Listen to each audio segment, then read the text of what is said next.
두 번째 시간을 시작하도록 하겠습니다. 아까 오전 첫 번째 시간에는 이제 앞으로 이제 교육 방안에 대해서 좀 설명을 드리다 보니까 실제로 이제 많은 문제를 설명드리지 못했습니다. 시간이 많이 남지 않은 관계로 이제 좀 전체적인 흐름을 이해하는 데 필요한 것들을 좀 설명을 드릴 텐데, 아까 다 이미 설명을 드렸기 때문에 기본적인 키워드들은 알고 계실 겁니다. 그래서 세부적으로 좀 더 중요한 부분, 제가 설명 안 드리는 부분들은 일단 좀 빼고 넘어가셔도 됩니다. 그러니까 그 부분은 가장 기본적으로 알아야 될 거고요. 10점짜리로 문제를 쓸 때 이런 키워드들은 반드시 나와야 되지 않느냐, 그렇게 내용을 설명드리도록 하겠습니다. 여기 보시면은 발전에 이용되지 않는 소개적이나 관계용으로 이용되는 저수지, 이런 쪽에 이런 것들을 이용해서 용량은 이제 3000kW 이하의 발전 용량을 갖는 걸 이제 수력이라고 했습니다. 수력을 이용하는 겁니다. 물을 이용하는데 조금만 수력이다 이거죠. 그래서 3000kW였었는데 이거는 뭐냐? 2003년도 이전의 기준이에요. 얘는 그 전에 만들어진 완전한 얘기죠. 요 뒤에 보시면 뒤에는 다 만든 좀 안 kW. 2003년도 이후. 여기 보시면 특징은 뭐냐? 국토 이용의 효율성. 물을 쓰는 거니까. 그러니까 저수지에 있는 물을 쓴다든가 아니면 발전소에서도 소스로 발전이 있습니다. 그 뭐냐? 서해안 같은 경우는 조수관만의 차가 있죠? 그 조수관만의 차로 물이 들어왔다 나갔다를 이용해가지고 또 발전하는 걸, 그런 걸 또 소스료라고 얘기를 합니다. 물을 이용하니까. 유사시 전력의 기상 공급에 이르겠다. 경제지급 화물 효과를 증진한다. 부전자원의 개발을 활용한다. 이런 건 좀 와닿지가 않는 부분이죠. 하지만 여러분들이 아셔야 될 건 발전에 이용되지 않는 저수지에 있는 물을 별도로 이용하거나 아니면 다른 사용하고 있는 물을 이용해서 조그만 용량의 발전을 하는 겁니다. 이 4대강 하면서 소수력 발전도 사실 많이 있잖아요. 중간에 4대강. 물을 담아주지 않고 고에서 물을 담아주니까 그걸 빼면서 거기에 소수력 발전들이 막 중간중간에 발전소를 한 20몇 개인가 시설된 걸로 알고 있거든요. 거기서 또 그래서 이제 소수력이 그때 또 나왔으니까. 사용수차. 여기 보시면은 크로스플로우 수차 A가 들어가서 첫 번째 A, B, C가 있습니다. 그러면 물이 들어가니까 여기서 보시면, 그래서 얘는 물을 눌러주고 빼주는 거죠. 이게 이제 충동 수차하고 반동 수차가 있는데, 충동은 때리는 거고 반동은 눌러주는 겁니다.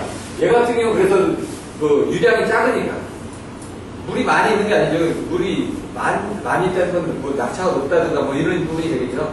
그럴 때는 높은 위치 에너지라고 해서 때려주면 되는데, 물이 작으니까 때려줄 수 있는 어떤 압력을 놓어도 얻어집니다. 그때는 물이 내려가서 눌러주는 반동으로 간단하게. 얘 같은 경우는 이제 이런 소수력 수차들 같은 수차들이 낙차가 작은 원화차용을 쓴다는 얘기죠. 보통 프란시스 수차라든가 이런 것들 많이 쓰게 되는 거죠. 그래서 크로스플로우 수차라고 해야 되는 건 들어와다 돌면서 나간다 그래서 그렇게 보시면 될 것 같고요.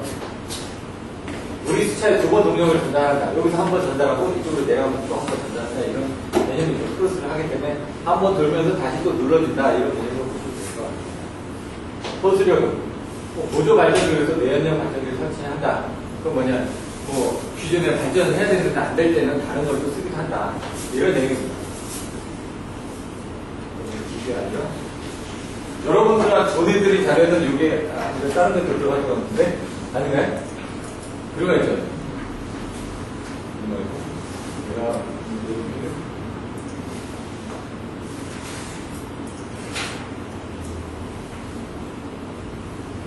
우리는 옛날에 만들어 놨던 거고,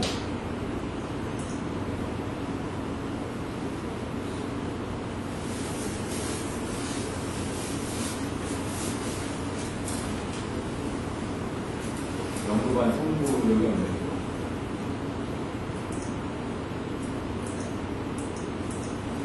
지금 이 자료를 복사를 해야 되겠네요. 제 PC에 있는 게 아니다 보니까 중간중간에 옮기면서 자료들이 크게 안 되는데,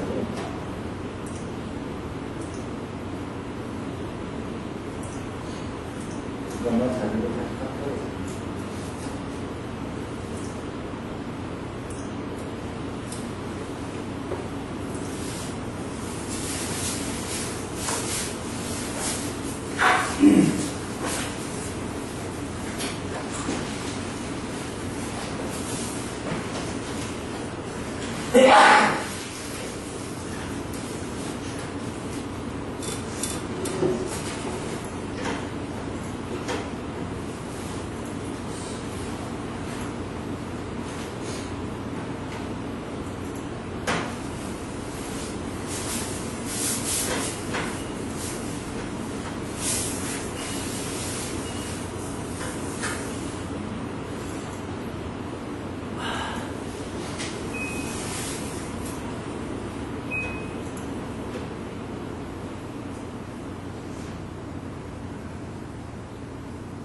제가 여러분들한테 자료 보내줄 때 베이직을 쓰고 이제 그 어드밴스를 쓰거든요. 그럼 베이직은 이제 기본반이고 어드밴스는 연구반이니까 왜냐면 이제 제 PC에 약간 문제가 있어가지고 한글로 된 거는 빼져서 나오더라고요. 그래서 압축을 그렇게 해드렸으니까 나중에 참조하시면 될 것 같아요.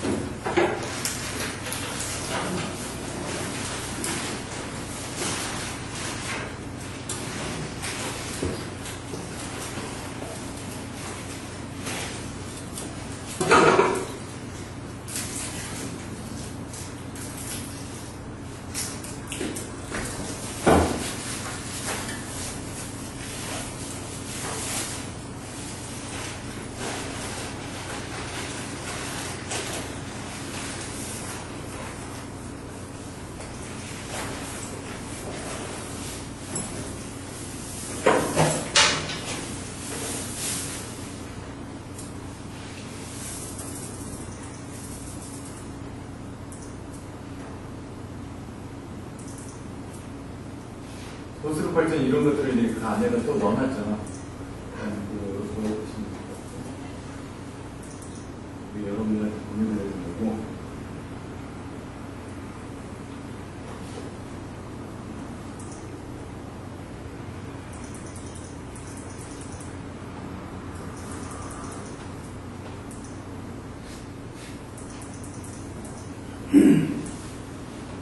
여기 하기에 앞서서 이걸 한 번만 더 보시죠.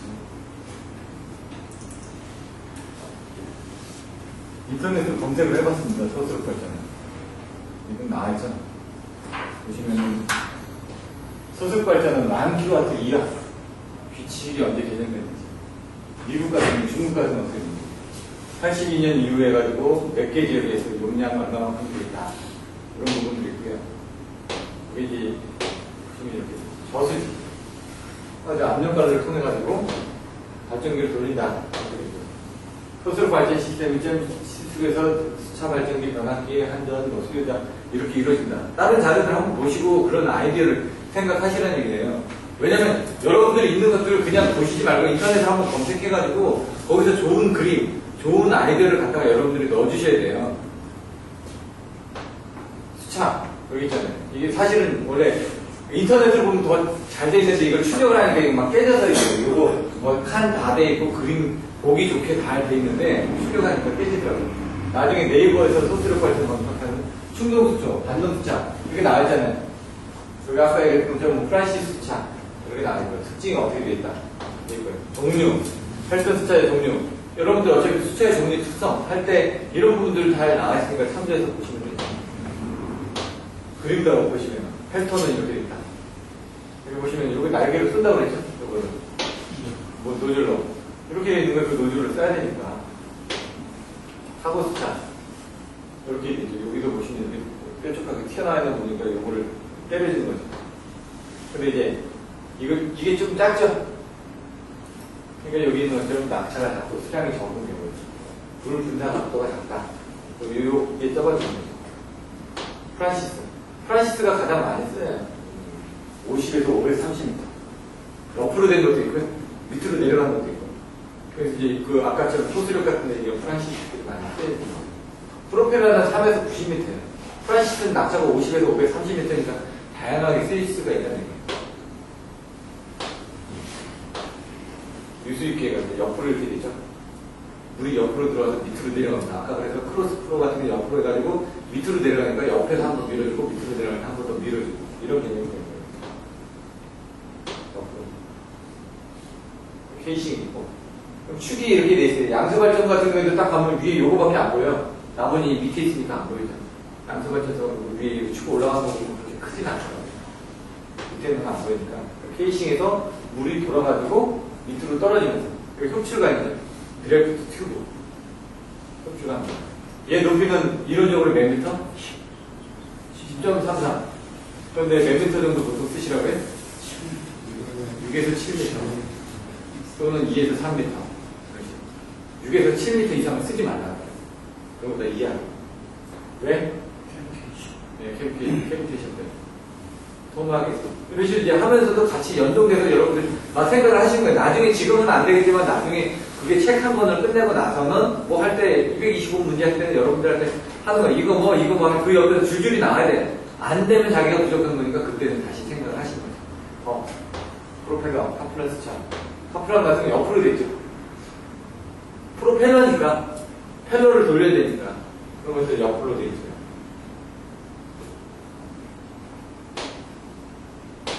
얼굴. 이거 같은 원통용 수차, 뭐 얼굴 수차 이렇게 돼 있거든요. 수차의 내부에 발전기를 하고 있잖아요.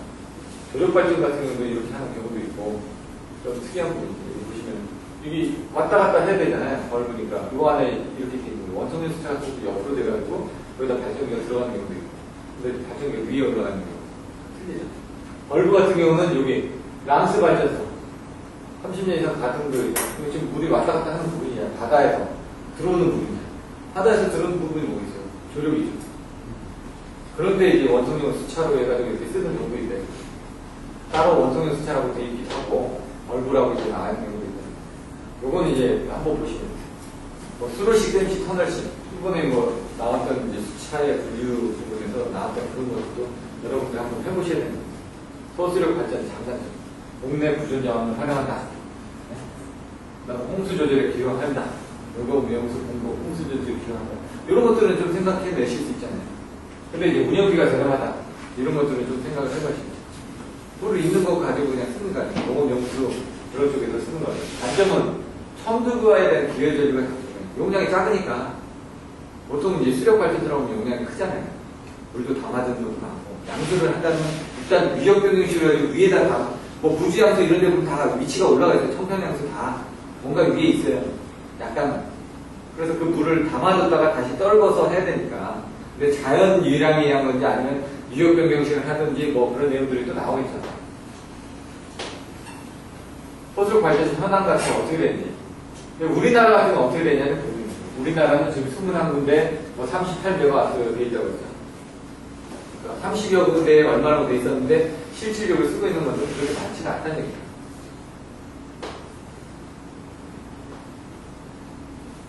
보시면은 1982년도에 가면 30기가 운영되고 있고 저수지 4개소, 하수처리장 1개소, 기존댐 10개소, 하천 15개 이렇게 내용들이 나와요. 여러분들이 하시면서 좀 더 이런 것들을 설치된 발전설비 용량은 총 이만큼인데 실질적으로 보시면은 이거 그냥 댐 하나 용량밖에 안 된다니까. 그렇게 많이 설치를 해봐요. 소수력이. 그럼 소수력에 대한 용량을 올려가면서 아까 3000kW 미만이기 때문에 3000kW 미만짜리만 있는 거예요. 옛날에 설치된 것처럼. 근데 이제 그 이후에 2003년도에 이제 10,000kW가 되면서 이제 그 4대강 유격하면서 이제 만든 것들이 소수력이라고 이제 하는 겁니다. 근데 아직 만짜리 미만은 없는 것 같아요. 여기 와서. 여기서 찾은 자료예요. 이런 것들도 한번 찾아보시고요. 개발 중인 것들. 개발 같은 거, 일반하천, 하수처리장, 정수장. 하수처리장, 정수장 다 물을 쓰는 거잖아요. 물 쓰고 남는 그런 부분에 대한 것들을 쓰겠다는 얘기예요. 발전에. 물 쓰고 남는 거 어차피 바깥으로 내보낼 거 아니에요. 내보낼 때 그 낙차이에서 뭔가 발전하겠다는 거죠. 저수지도 물 쓰고 남은 거 바깥으로 내보내는 거 아니에요. 그 낙차를 이용하겠다는 거예요. 아까 뭐 보령도 소수력 발전이 있거든요. 그러면 그 바닷가에 붙어 있어요. 물 들어오고 나가는 조도 간만에 차를 이용하고 하는데 이제 용량이 작다 보니까 이제 조력 발전이라 하기에는 조력 발전도 물이 많잖아요. 그럼 큰 데가 아니니까 이제 걔네는 소수력이라고 해요. 개념은 이제 조력이지만 보시면 이런 식으로 나와있으니까 나중에 보시면 될 것 같아요. 보여드릴 테니까. 인터넷으로 해서 찾으시면 다 나옵니다. 그래서 보시고요. 전기사업법 등에서 뭐 10,000kW 이하의 설비로 전기를 공급하는 주정사업을 민간이 할 수 있다고 규정되어 있다. 원래 민간이 전기사업법에 의해서 할 수가 없어요. 근데 여러 가지 이제 번외 사업자들이 뭐 무슨 뭐 화력발전소 해가지고 옛날에 봤던 부분에 보면은 저기 그 전기사업법에서 예외가 되는 그런 부분들이 있어요. 뭐 구역전기사업자라든가 이런 부분들은 자기가 발전을 할 수가 있거든요. 그런 지역들에 대한 내용들이 있어요. 여기서도 그런 부분이 나뉘는 거예요. 아까 크로스플로우 숫자가 가지마에서 사용된다. 아까 그냥 다 보고 비킨 거예요. 다른 데서도. 크로스플로우가 뭔지 잘 모르잖아요. 근데 여기 보시면 A, B, C라는 건 아시겠죠? 크로스플로우가 아까 전에 들어왔다가 돌고 나간다. 이 부분 앞에 있던 것도 똑같이 썼어요. 뭐 큰 부분 없고 이런 정도의 내용이 더 들어간대요.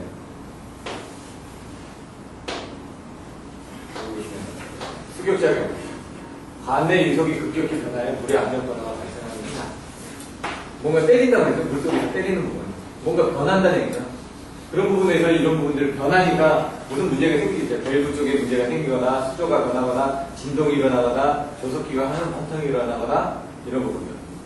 변하다 보니까 그걸 보호하기 위해서 갑자기 정지할 수도 있는 거고 갑자기 뭐 변화가 있으면 그걸 정지할 거 아니에요. 그런 것들도 있을 수 있습니다. 그래서 그걸 변화를 방지하기 위해서 유속을 천천히 봐줘야지만 변화가 없다. 플라이를 이용해가지고 펌프의 속도 변화가 있을 때 그걸 반성정수를 해서 흡수를 해가지고 뭔가 튈 때도 얘가 뭐 뒤에서 플라이가 있으니까 그걸 흡수를 하기도 하고 이렇게 한다는 얘기예요. 서지 탱크는 물의 그 압력 변화를 바꾸는 거죠. 그 서지 탱크가 뭐냐? 여기서 나오는데 서지 탱크의 종류가 뭐죠? 뭐가 있죠? 키워드로? 네? 뭐? 하시지 말고 나와야 돼요, 바로. 종류. 단위 뭐였죠? 단동형, 타는. 타동형, 수는. 수실력, 재는. 재수공용. 그게 나와야죠. 여기 나오잖아요, 바로 뒤에. 단동형, 타동형, 수실력, 재수공용. 사실 이제 이 그림을 그리게 되면은, 아까 이게 뭐 저수지에서 물을 담아주면은, 여기 수압관을 통해가지고 압력관을 통해가지고 여기서 발전기를 돌려잖아요. 그럼 여기서 이제 떨어지는 이 부분에서 이런데 이제 압력이 생기다 보니까 이 압력이 이제 위로 올라가서 치고 오는데 이런 연결부분이 되는 압력이 이제 위로 치니까 그럼 여기가 터져 나갈 거 아니에요. 이음표 부분이. 그걸 방정에서 여기서 조합수적으로 이렇게 다는 거예요. 구멍을 뚫어가지고 네? 물을 어느 정도 하면서 여기서 떨어지더라도 압력에서 이게 물이 올라갔다 내려갔다 하면서 그 압력을 받아줄 수 있게끔 해준다는 얘기죠. 근데 단동형은 구멍이 하나, 타동형은 구멍이 여러 개, 수실형은 그걸 수실처럼 만들어 놓고, 재수공은 그 안에 재수공을 넣어놨다. 라이저 버튼이 재수공이니 뭐 그런 부분이 있는 거예요. 그럼 단동형 구조가 간단해요. 근데 이제 좀 크게 만들어야 되겠죠. 수격작용, 때려지는 부분의 흡수가 커요. 근데 용량이 커요. 차동형 같은 경우는 두 개를 놔뒀어요. 두 개를 놔두다 보니까 여기 라이저하고 재수공용을 놨는데, 여기 같은 경우는 아까처럼 이런 단동형의 이런 부분은 하지만 여기 재수공용처럼 이렇게 하는 거죠. 압력이라든가 이런 여기 수조와 수도를 해가지고 구조가 복잡한 대신 수격 감소가 빠르다. 용량을 줄일 수가 있는 거죠. 얘 하는 역할 틀리고 얘 하는 역할 틀려진다는 얘기죠. 그러면 얘 같은 경우는 수시를 한 거예요. 수시를 하니까 예를 들어 물을 더 담아줄 수가 있어요. 옆에 공간이 있으니까 물을 좀 담아주면서 하는데 얘 같은 경우는 보시면은 서징만 어떻게 하는 거예요. 압력보다는. 압력이 아니라 서징이라는 물 위로 이렇게 흔들리는 거지 압력을 딱 때려주는 그게 아니라 물이 출렁거리는 부분만. 여기 같은 경우도 물이 보시면은 출렁거리는 압력 같은 걸 빼거나 요거는 올라갔다 하는 부분 뭐 서징하고 이런 부분이 있겠죠. 그럼 재수경으로 가면 어떻게 되죠? 경제적인데 수격작용이 안 되죠. 여기 압력이 여기 안에 들어가기 힘들잖아요. 요런데 이제 넓은 거는 압력이 들어가고 여기는 압력이 아니라 여기는 넓으니까 압력이 들어가요. 요거는 물의 서징 올라갔다 내려갔다 할 때. 올라갔다 내려갔다 하는 구멍이 예 왔다 갔다 하는 부분들이 제어가 되겠죠. 이런 부분은 재수공용 그렇게 보시면 돼요. 그 외에 여기 보시면 에어탱크를 설치한다든가 공기가 뭐 이런 수격압을 흡수하는 장치들이 다 이런 것들은 사실 다른 데는 없는데 이런 것들을 좀 써주시면 내용이 괜찮다는 얘기죠.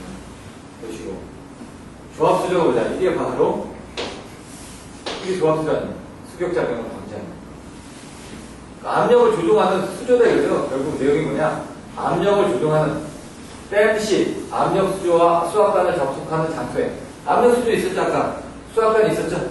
거기서 밑에서 뭔가 이게 움직이다가 제대로 안 되면은 얘가 딱 부하가 걸리는데 얘 밑에서 생긴 부분은 압력을 위로 치고 올라올 거 아니에요.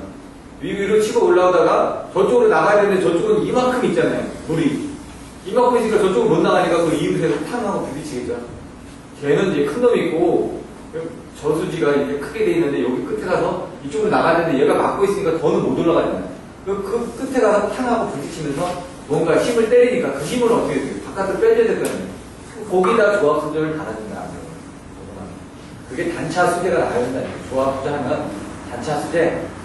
그럼 조합 수제는 뭐냐? 딱 그 그림을 생각해가지고 그 그림을 그려주시고, 그 다음에 거기 다 반동형, 차동형, 수십형, 계수경형을 써주시면서, 아까 장단점 있었죠? 수격이냐? 라이징이냐? 예. 그 두 가지를 이제 생각을 해가지고, 뭐 크기라든가 이런 걸 생각해가지고 써 나가시면 된다는 얘기예요. 조금만 생각하시면 돼요. 근데 이거 직접 써보셔야 돼요, 직접. 일주일 지나면 또 까먹거든요. 직접. 지금도 단차 수제, 수격, 라이징, 그 다음 그림 그려보시고. 이게 좀 헷갈리는 부분이 그림이 좀 헷갈려요, 나중에. 시간 관계 딱 빨리 넘어가겠습니다. 앉으시고. 수격자격. 여기도 지금 또 다른 식으로 써놨어요. 왕복 시간 해가지고. 근데 수격자격의 가장 큰 발생 원인이 뭐냐? 수압이 변동되고, 양수가 기존 급정지되고, 헌팅이 되고, 러너지도 앞에서 나오면 똑같은 얘기예요. 근데 어떻게 썼냐 이거죠, 답안지를. 2에는 1, 2, 3, 4 썼잖아요. 3. 수격자격은 방지를 하려면 어떻게 돼요? 똑같아요. 근데 쓴 것들을 간단하게 썼다 해서 보시면 유속을 납치한다. 플라이를 부착해서 간다. 조합 수적으로 에어탱크를 설치한다. 수격과 푸터 장치를 설치한다. 밸브의 세트 시간을 조절한다. 앞에 있던 거하고 이거하고 어떻게 더 보기 좋나요? 이게 더 보기 좋잖아요. 아까 여기 부분이 밑에 잘 없었다고 그랬죠. 그거를 이제 보기 좋게끔 배치를 하는 훈련들을 여러분들이 이런 답안지를 보고 한번 훈련을 하시라는 얘기예요. 요 5개. 요 2개는 딱 알겠는데 여기 딱 되니까 여기 좀 혼돈이시죠, 이거. 많이 안 했던 내용들이. 근데 분명히 다른 자리에도 다 있는 거야. 안 써보셔가지고 그렇지. 나중에 써다 보면 아시니까. 이렇게 간단하게 10점짜리로 여러분들이 이제 다음 주부터 하셔야 될 게 이것들을 보고 이끌어내는. 여러분들 그 답안이 다 있어요. 똑같이. 그걸 보고 키워드로 짧게씩 써나가는 훈련을 하셔야 됩니다. 미분탄 연속. 미분탄의 크기가 어떻게 되냐. 100메시, 200메시. 그럼 그걸 이제 쪼개는 1m당 뭐 그걸 쪼개는 구멍이 몇 개가 들어있냐. 그걸 가지고 개수를 얘기하는 거죠. 연선실에서 취입해서 직접 하는 거고, 간접식 같은 경우 중간에 저장실에서 따로 넣어놨다 보내줘야 된다는 거예요. 미분탄 대용량 제작하고 여기 연등 2차 공기를 온도를 높여야 됩니다. 뭐 이렇게 내용들이 나왔죠. 뭐 나머지 제한성, 가부와 효율이 떨어지지 않는다. 뭐 성전개시까지 시간이 짧다. 뭐 이런 부분을 한번 보시면 될 것 같고요. 이 미분탄이 그렇게 중요한 부분은 아니어가지고 설치가 됐다. 이런 것들을 한번 보시면 돼요. 저번에 한번 발전 쪽에서 설명드렸으니까 시간 관계는 피력이나 이런 쪽을 더 설명을 많이 드릴게요. 이게 지금 48페이지인데 이제 11페이지입니다. 그 뒤에도 나왔는데 요거보다는 이런 것들도 보시면 돼요. 미분탄, 석탄 연소 장치가 어떻게 되냐. 아까 가압 이동상 연소라고 있었죠. CFBC는 상압이라고 했죠. 잘게 쪼개가지고 보내서 떼어지는데 그걸 약간 가압을 해주는. 압력용기 그 밑에 부분이 가압이 되어 있으니까 그 보일러 부분이 약간 두껍다고 그랬죠. 압력용기 내에 든다니까. 그래서 가압이라고 그랬지. 상압이라는 건 그냥 보일러에다 넣는다. 그래서 틀려진다고 그랬죠. 스토커, 삶는다. 이렇게 해놨죠. 스토커 연소 방식은 여기다 넣어가지고, LC 넣어가지고, 뭐, 삶는다. 뭐 이렇게 되어 있는데, 그냥 집어넣는 건데, 위에다가. 석탄은 고체 상태 그대로. 근데 미분탄은 어떻게 돼요? 요거를 이제 1인치당 몇 개? 200개. 1인치당 100개. 100개는 구멍이 큰 거예요. 숫자가 크면 클수록 이게 그 메시의 개수가 많으니까 작아지는 거예요. 작아지면 작아질수록 이걸 어떻게 하냐. 그냥 공기 중에 뿌려버리면은 면적이 넓어지잖아요. 공기하고 닿는 면적이. 그럼 더 잘 달아가 되겠죠. 잘 탄다는 얘기야. 큰 거에 비해서. 가루가. 여러분들 폭발 일어나는 것들은 밀가루 분양에서 폭발이 일어나요. 밀가루가 왜 불이 붙냐고 그러죠?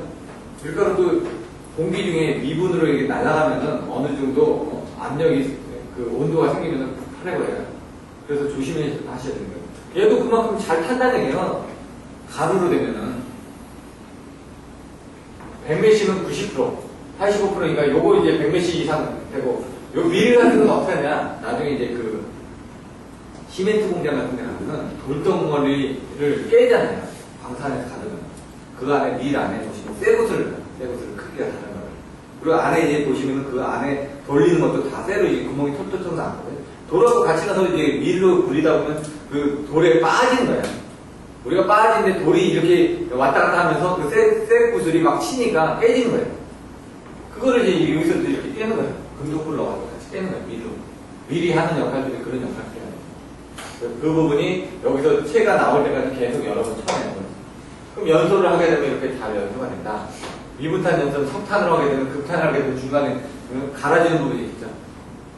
그런 부분들 보시면 이제 퍼블라이저가 옆으로 이렇게 들어오면은 거기서 이제 이게 돌아가는 부분이 있어요. 돌면서 이제 갈아주면 밑으로 빠지는 걸 그때 보셨던 것처럼 그 위에다가 담아뒀다가 필요하면 그걸 뿌려주는 거죠.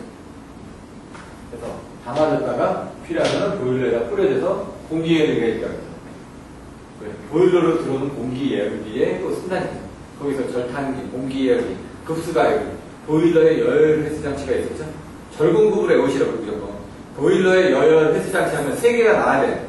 절공급, 절탄기, 공기열기, 급수가열기. 그 3개를 쓰는 게 10점짜리로 나온다고. 석탄 분쇄가지고 분리게 해서 건조해가지고 석탄을 해서 밀분탄을 해서 언어로 넘어간다. 이런 정도. 이거 다 안 쓰시더라도 그 정도로만. 밀분탄, 연소성이 뛰어나요. 왜냐면 가루니까.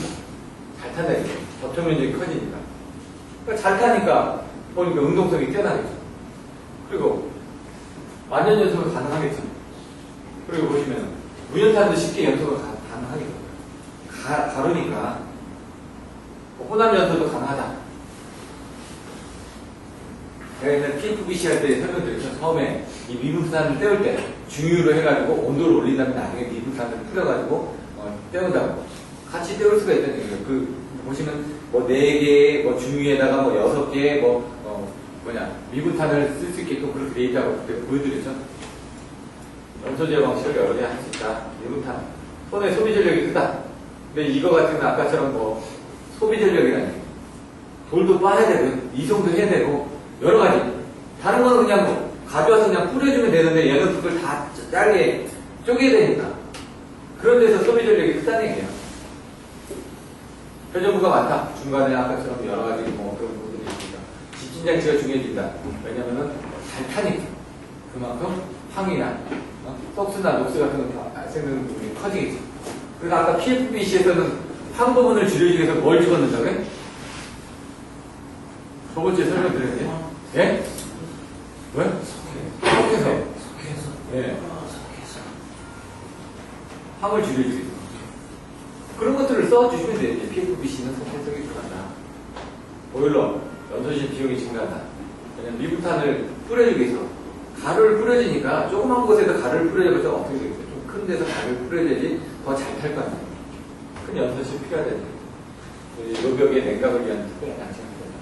아까처럼 가압으로 한다든가 바깥에 이렇게 좀 저런 부분도 필요하다고 얘기를 드렸거든요. 원자력 발전 안전성 대책. 이건 뭐 방사성이 있는데 이제 안전성은 요거는 이제 보시지 말고 요 뒤에 거 보세요. 그게 더 설명이 잘 되어 있습니다. 보시면 될 것 같고. 여기서 고유의 안전성이 있어요. 고유 효과나 도플 효과. 핵분열이 감소하면 온도가 저하돼서 갑자기 여기 보시면 핵분열이 증가하면 온도가 급상승해서 하더라도 이런 거에서 다시 핵분열이 감소가 됩니다. 뭐가 하나 올라가면 얘가 올라갔을 거 아니야. 근데 얘가 올라가면 얘가 다시 떨어져요. 얘가 다시 떨어지니까 얘가 또 떨어진다. 이런 식으로. 하나 올라가면 하나 올라가죠. 그거에서 다시 얘가 떨어지고 얘가 떨어지면 얘가 또 움직이고. 이게 이제 고유의 안전성이에요. 근데 그거를 두 가지 효과를 뭐냐 고유 효과나 도플러 효과라고 되어 있어요. 그걸 요 뒤에 그 자료를 보시면 돼요. 238을 뭐라고요? 농축. 2,3은 천원 우라늄에는 뭐가 있어요? 숫자가 늘어났잖아요. 그러니까 농축이 돼요. 2,3은 플루토늄.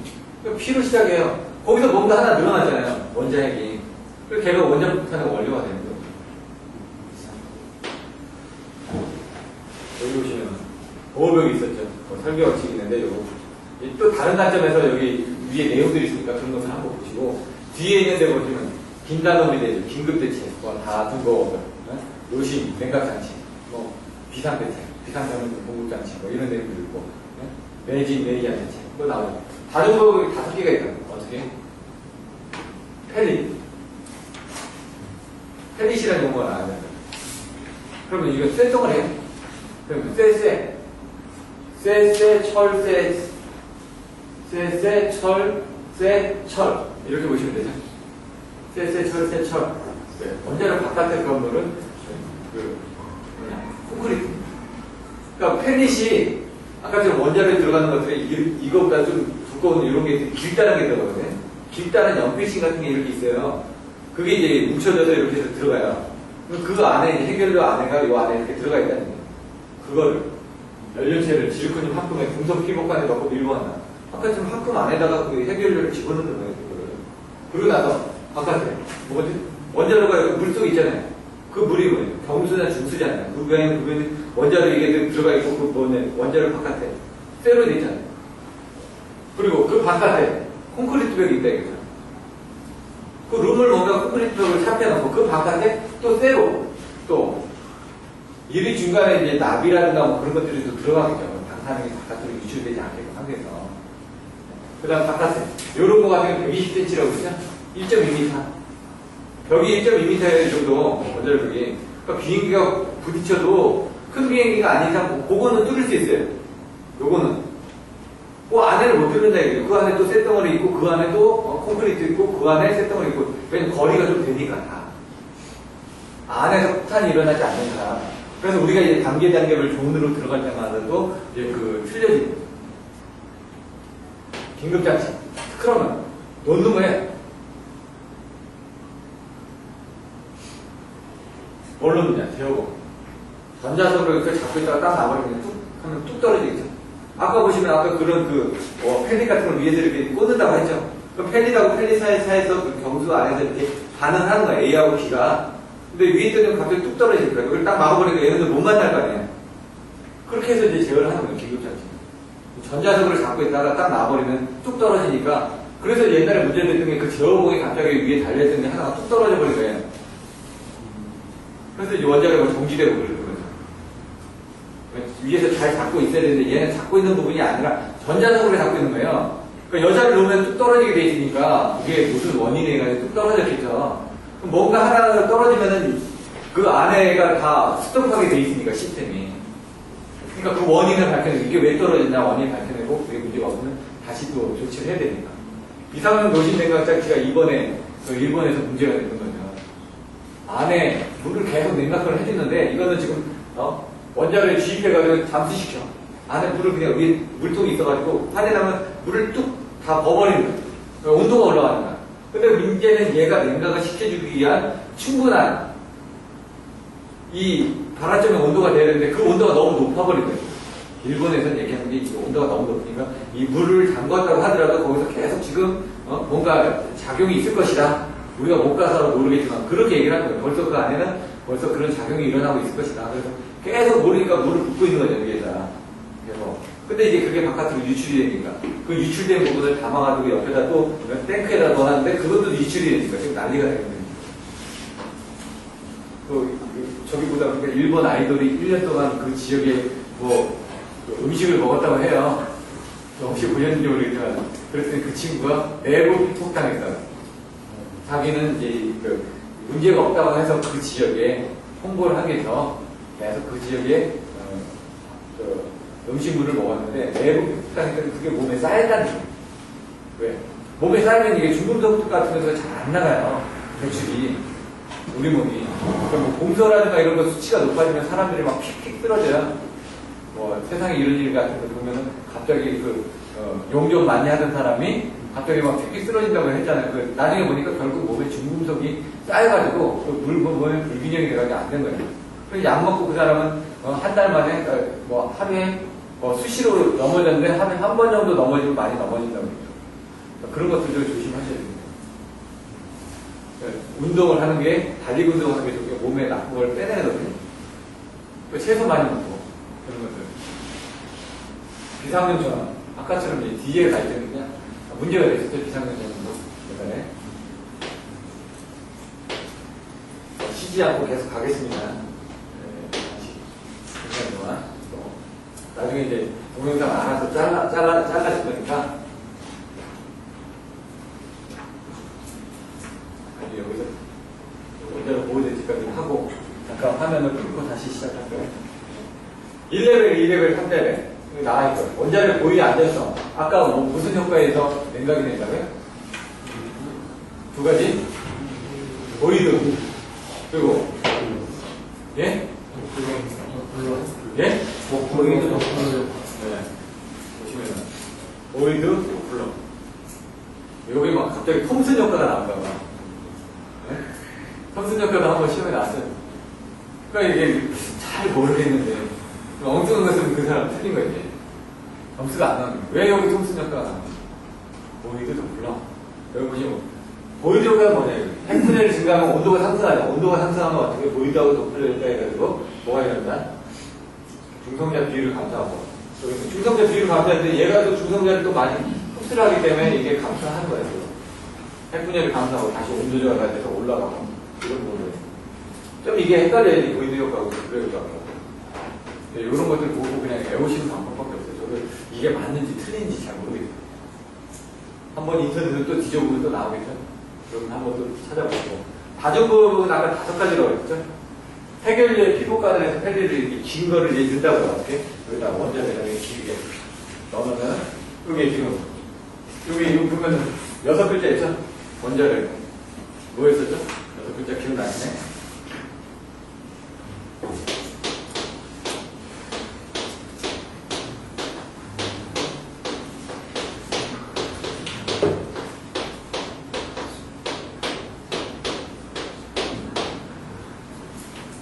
이거 생각나시죠? 이게 뭐죠? 핵이요. 감은, 감성제, 냉은, 냉각제, 반응, 반사제, 제어봉, 차는, 차폐제. 이렇게 차폐제 안에 해결료가 있고, 감성제가 물이죠. 냉각제도 물이죠. 반사제 있고, 제어봉이 여기 중간에 들어가서 제어봉이 아까 들어가면 뭐라고요? 해결료하고 해결료 사이를 이렇게 제어를 하니까 둘이 반응을 못한다. 그럼 바깥에 차폐제가 있다. 이런 식으로. 그림이 그려져 있는데 그걸 그냥 순서대로 외운 거예요. 나중에 보시면 또 그림 나올 거예요. 그래서 그걸로 뭘 쓰냐? 그림하고 연산해서 딱 외워주시면 나중에 편하다는 얘기죠. 이건 뭐냐? 쇠, 철, 철이죠. 네? 철근 콘크리트. 예. 철이라고 해서 쇠라고 생각하시면 안 되고, 철콘, 뭐, 철콘 이렇게 하셔도 되고, 공장장은 뭐 이렇게 뭐 이런 외워주시지, 그냥 외우시는 얘기는 어쩔 수 없이. 긴급장치, 아까처럼 논다고, 제어봉. 비상용 노신댕이 물 뿌린다고. 그 정도 되겠죠. 비상용전은 아까 발전기를 한다고요. 내진 설계해야 되고, 주민들에 대한 대책을 해줘야 되고. 방사능이 일어났을 때 피할 수 있는 최소한의 공간이 있어야 되잖아요. 그래서 이런 것들을 1.5km 이내에는 아예 거주를 제한한다든가 이런 식으로. 원자력 긴급 정지장치, 스크럼 같은 경우는 뭐라고요? 논다고 그랬죠? 어떻게 논냐면 평상시 때는 제어봉이 이렇게 해서 당겨지니까 이렇게 위로 올라가는 거예요. 전자력이. 근데 여기 전류가 안 오르게 되면 얘가 그냥 밑으로 뚝 떨어진다. 위에서 바꿔주고 있으니까. 그래서 뚝 떨어진다는 얘기예요. 그런 것들을 이제 보기 좋게 그림을 그려가지고 설명을 하는 거죠. 짤것 같은 경우. 제어봉이 안 됐어요. 그때는 어떻게 해요? 중소 용액을 대량으로 주입한다. 그럼 중소가 뭐냐? 중성자를 흡수한다는 얘기죠. 이게 또 어떻게 되는지 아셔야죠. 고속 중성자, 그 다음에 중속 중성자, 저속 중성자, 열 중성자 해가지고 2메가 일렉트릭 볼트가 뭐 나중에 0.025 메가 일렉트릭 볼트로 이제 넘어가는 단계들. 그런 것들을 이제 받아주셔야 돼요. 그래서 그 중간에서 뭘 역할을 하는지 그런 것들도 한번 받아주시고요. 나중에 또 나옵니다. 연속회전기.